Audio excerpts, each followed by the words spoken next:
여러분 안녕하십니까, 진성호입니다. 윤석열 대통령의 탄핵소추안이 국회를 통과하고 또 윤 대통령에 대한 체포영장이 떨어지고, 자, 이런 가운데 지금 헌법재판소와 더불어민주당은 선을 넘는 행동을 하기 시작했습니다. 무엇보다도 최상목 대통령 권한대행이 자신이 그런 권한이 있는지도 모르겠지만 덜컥 헌법재판관 2명을 임명해버렸습니다. 이제 6명에서 8명이 된 헌법재판소 재판관, 이제 윤 대통령 탄핵 이거 뭐 빨리 해치우자 이렇게 생각한 걸까요? 결국 이런 오만방자함이 사고를 치게 되어 있습니다. 자, 헌법재판소의 윤 대통령 탄핵 사건 2차 변론 준비 기일에서 국회 측, 탄핵소추인 측인 국회 측이 사고를 친 것 같습니다. 윤 대통령의 내란죄 부분을 철회하겠다고 한 겁니다.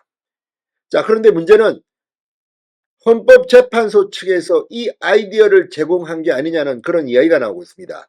주진우 국민의힘 법률자문위원장의 이 글을 보면 재판부가 이걸 제의했다는 겁니다. 그리고 국회 측에서도 이걸 인정한 모양입니다. 자, 이제 구체적인 것은 좀 더 확인해 봐야 되지만, 만약에 헌법재판소가 내란죄를 빼면 이 뭐 진행 속도가 빨라질 것이다, 그럼 이재명 대표도 뭐 사법 리스크가 있는데 이거 좋은 거 아니냐, 뭐 만에 하나 이런 식으로 먼저 헌법재판소 재판관이 아이디어를 줬다면, 물론 이재명까지는 거론하지 않았겠죠. 이건 헌법재판소 윤 대통령 탄핵 사건, 이거는 무효가 될 수도 있습니다.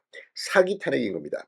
뿐만 아니라 국회를 통과할 때 탄핵 소추안에는 분명히 내란죄 부분이 있었고, 그냥 있는 정도가 아니라 대단히 중요한, 그러니까 국민 여론을 모으기 위해서 이재명 대표와 박찬대 원내대표 등이 줄기차게 윤석열 대통령의 탄핵을 하면서 내란 문제를 거론했습니다. 그래놓고 뭐 온통 조국혁신당과 민주당 주장을 보면 내란 공범 국민의힘 의원들은 뭐 어떻게 해라, 그래놓고 이걸 빼겠다, 슬그머니 왜 빨리 하기 위해서? 짬짬입니까? 내통했습니까? 아무튼 이게 알려지면서 지금 완전히 상황이 대반전을 이루고 있습니다. 국민의힘 오늘 긴급 비상의원총회를 소집했습니다. 이 문제 반드시 다뤄야 합니다. 이걸 재표결해야 된다는 이야기가 지금 나오고 있습니다.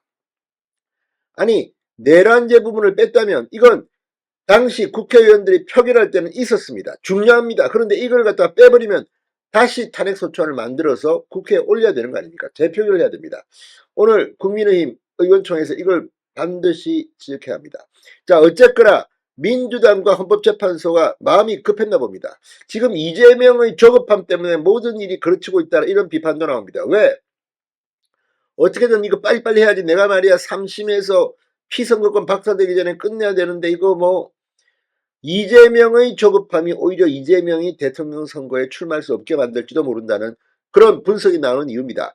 자, 민주당이 헌법재판소 탄핵 심판에서 신속한 판결을 위해 윤석열 대통령 탄핵 사유에서 내란죄 부분을 빼겠다고 해 지금 논란이 확산되고 있습니다. 윤 대통령 측은 국회 표결을 다시 해야 한다고 주장합니다. 국민의힘 역시 마찬가지입니다. 자, 국회는 당초 윤 대통령의 탄핵소추 사유를 내란죄 등 형법 위반과 계엄선포 요구를 어기고 입법권을 침해했다는 등의 헌법 위반으로 구분해 구성했으나, 지난 1차 기일에서 탄핵심판이 헌법재판인 만큼 형법 위반 여부를 구체적으로 따지지 않고 헌법 위반에 포섭해 다루겠다고 했습니다. 정영식 헌법재판관이 이에 2차 기일에서 계엄 관련 위반 행위가 형법상 범죄에 해당한다는 주장은 철회한다는 것이냐고 묻자, 국회 측 대리인 김진환 변호사는 사실상 철회한다는 것이라고 말했습니다. 김 변호사는 그러면서 내란 범죄 사실은 여전히 있는 거고 형사법정에서 유무죄 여부가 판단될 것이다. 다만 형사소송처럼 내란죄를 다루다간 탄핵심판이 길어질 수밖에 없기 때문에 대통령의 위법, 위헌한 행위를 내란이 아니라 헌법 위반으로 구성하겠다는 것이다. 심판의 속전속결을 위해 빼겠다는 것임을 강조했습니다. 자기들이 다 자백한 겁니다, 이거는. 자, 윤석열 대통령 측 대리인은 국회는 내란죄 성립을 토대로 탄핵 심판에 이른 것인데 형법상 내란죄가 성립되지 않는 것이라면 탄핵소추는 잘못된 것이다. 이거 완전 사기 탄핵입니다. 그동안 내란죄를 외쳐온 국회가 막상 심판이 개시되고 나니까 이를 철회하는 것은 그동안 국민을 기망해왔다는 것을 스스로 인정하는 것이다. 이렇게 비판했습니다. 국민을 속이고 사기친 겁니다.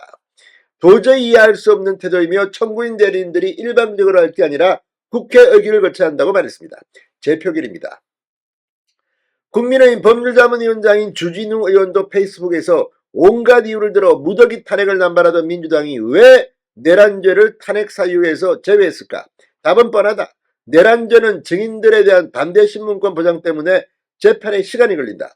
내란죄를 빼고 나머지만으로 최대한 빨리 탄핵함으로써 이재명 대표 사법 리스크를 피해버리는 것이다. 명백한 꼼수다라고 비판했습니다.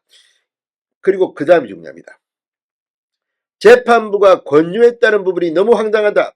내란죄는 탄핵 사유의 핵심이었음에도 재판부가 직접 철회를 권유했다는 것은 탄핵 인용이라는 예단을 내비친 것으로 읽힌다고 말했습니다. 자, 지금 주진우 의원은 이 탄핵 사유를 줄이라는 이 짬짬이를 헌법재판소와 민주당이 한 것으로 해석되는 대목이라고 말했습니다. 이 부분은 확실하게 해야 됩니다. 아니, 헌법재판소의 누가 이걸 권유했는지 색출해야 합니다. 그리고 이 헌법재판소의 인물은 헌법재판관 자격을 박탈해야 될지도 모릅니다. 이건 재판관이 이건 뭡니까? 이재명 대표 무슨 비서실장입니까? 뭡니까 이거 지금? 이런 행동을 하는 것이 과연 맞습니까? 그리고 이 말을 듣고 권유를 받고 또 민주당도 들고 그래 우리 빼자 이거 빼야 빨리 이재명 이거 되겠다 이렇게 한 겁니까? 그렇게 믿고 싶지 않습니다. 그러나 모든 정황이 지금 주진우 의원 말처럼 짬짬이 한 것으로 보입니다. 나경원 의원, 홍준표 시장 등도 같은 의혹을 제기하며 민주당과 헌법재판소를 지금 비판하고 있습니다. 자, 국민의힘 비상의원총회에서 이거 확실하게 못을 꽝꽝 박아야 합니다. 진성호의 융단 폭격이었습니다. 여러분 감사합니다.